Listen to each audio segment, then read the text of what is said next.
Hey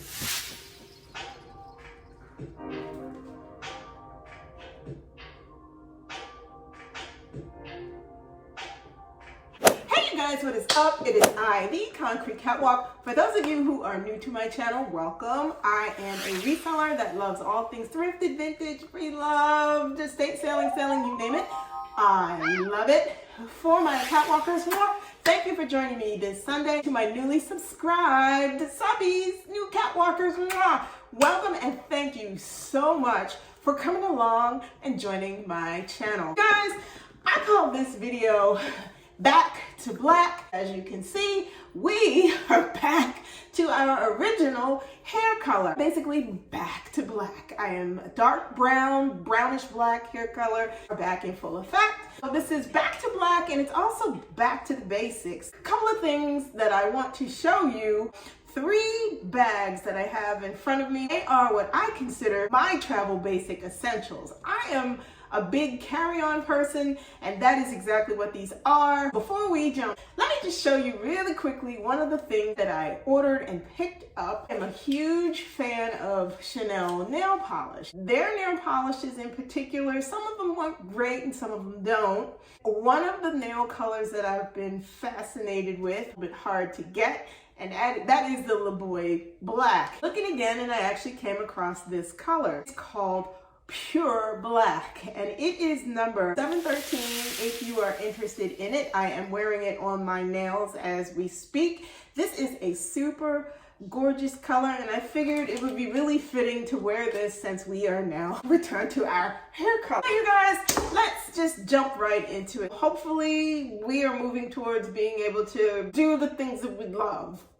You know all the things that are going on. So it kind of got me to thinking and looking into my wardrobe and my collection of things. I started looking at my travel pieces. I just wanted to share with you 3 travel pieces that I have and why I love them. If you are looking for a luxury travel bag, these maybe will help you out a little bit. Some notes over here just to let you know what they are. And this is a vintage Louis Vuitton travel duffel. This duffel I scored at an estate sale, and this was many years ago. I want to say now at least 12 years ago. As you can see, she is in really loved condition. Her pull tag is missing. The interior of this is actually stuffed with sweaters, so I'm not going to show you the inside. Underneath of this has 5 feet.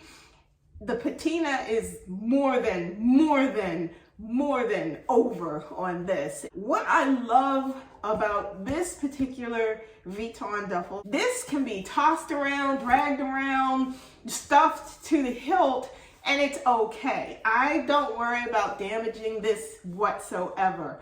I don't worry about it coming in contact with surfaces or anything like that. And you guys know, if you watch my past videos, that I am not a babying bag person. That is not my MO. That's not what I do. What I appreciate about this is there are 5 feet at the bottom of it, so you can put it down. It's not an issue.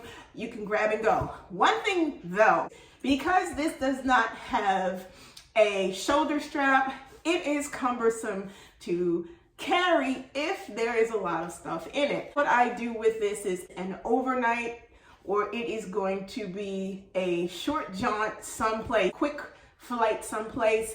In the past, this is what I would use because you could throw a couple outfits in here, maybe a pair of shoes or 2, and your basic necessities and toiletries, and you can grab it and you are ready to go. If you guys are interested in something like this, I would say take a look around at all of the pre-loved or take a look at estate sales to see if there is someone who's just trying to exit off some things that they have or things that they've accumulated and they just want to have a fire sale and get rid of it. You may want to check to see online, maybe someone is selling something like this. Grab them if you see them. I think at the time I paid about $300 for this, about $300, $325 for this.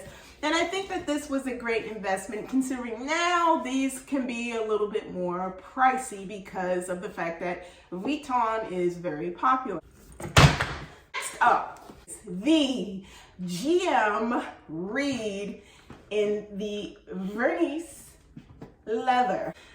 Around the time Marc Jacobs was the head designer at Vuitton, and I absolutely love this. This bag is huge, 20 inches across, it is 12 inches in height, and it is roughly 8 inches in the width. Easy to take if you are jumping in a car and you are going to the beach, you are going for where it's just local drive around and you can just put this in the car and go.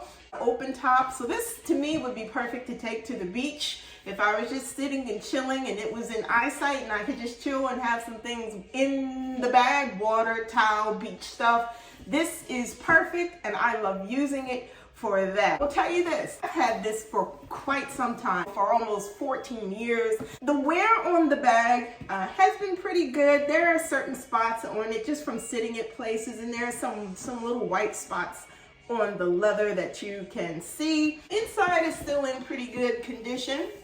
This could just as easily serve as an oversized tote bag if you wanted to use this as a daily driver. Very easy to do. And I actually really love owning this. I purchased this bag at the time at cost, and I believe I paid about $1,300 for this bag at the time. You can still score this on the pre-loved market for somewhere around $700. I'd say between let's just say between $500 to $800 you can score this bag. Was this bag super popular? Not as popular as the Houston was, but I think that if you're in the market for a oversized tote, you don't want to spend for the current price Vuittons that are on the larger size would be a great option. This is one of the bags that I would have a very hard time if I decided to ever resell this. It would be a battle for me to make a decision about reselling this bag because I really do like it. I am not a big collector of Vuitton. Typically when I go after LV, do like the larger pieces because I feel like you get more bang for your buck. The last item that I would like to show you in the travel department, one in which that I didn't know that I was going to purchase it. It was an unexpected. I had been looking and considering another travel piece, and these are the only 3 designer travel pieces that I have, meaning large enough to take as carry-ons because that's what these serve as. This particular item I came across on The Real about 4 years ago, and I'll look at the receipt and I'll give you the specifics. But when I saw it, bells, whistles, and lights went off for this piece. It's the Hermes Victoria 43 travel bag in red Clemens leather. And when I tell you I ran to purchase this, when I came across this, I literally tripped over my fingers on the keyboard to make this purchase. So I'm going to give you some notes about this, nitty gritty, in case you are considering this bag. The Hermes Victoria Travel 43. It is a luggage and a travel tote. I specifically use this as a carry-on, no question about it. This would never get checked, period, point blank, not gonna happen. I purchased from The Real 4 years ago in September of 2018, and this is the receipt. This bag in total cost me $2,395.25. That includes tax, that includes shipping. So there you have the price.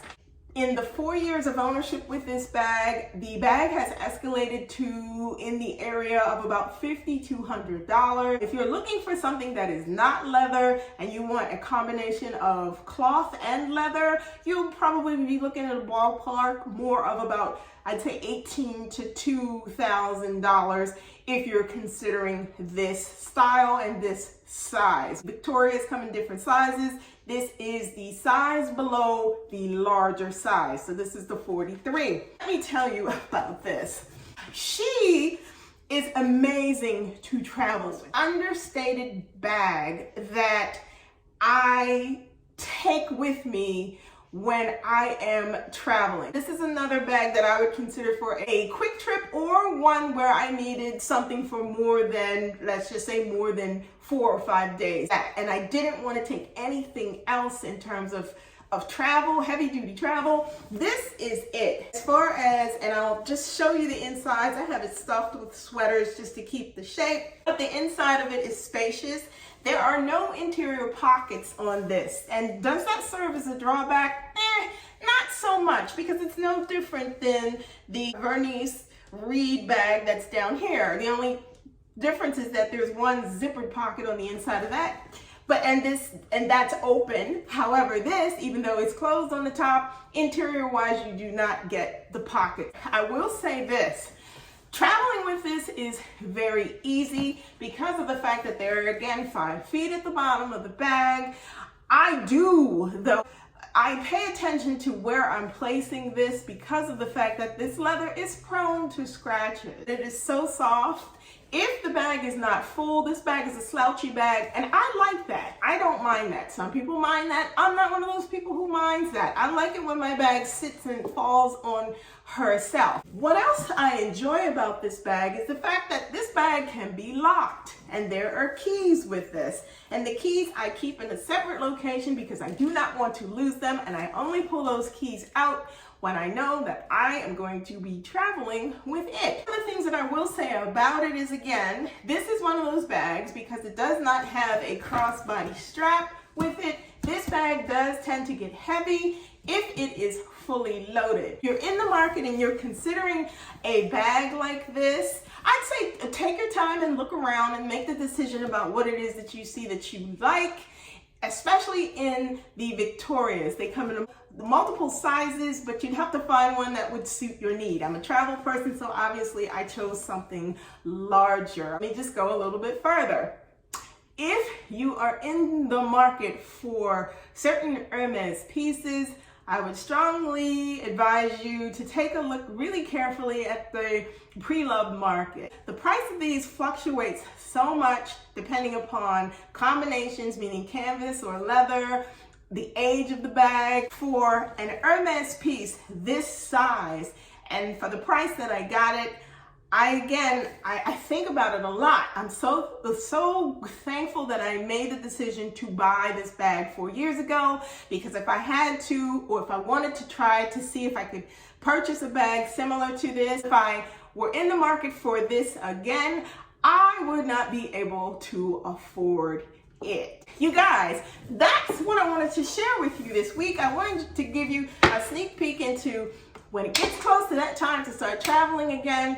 I looked in my closet and I said, hey, let me talk about some things that I use, and to help you perhaps make a decision if you're looking for pieces, luxury pieces to travel with. Do I think that each one of these was a good investment? Yes, I do, because I enjoy each and I get different needs met with each of these pieces. You guys, that is it. That's what I wanted to drop in with and share with you. It just kind of got me to thinking when I went back to the basics with me and hair and this. I'm like, travel basics, luxury travel, designer pieces that are very simplistic and easy to carry. So that all made sense.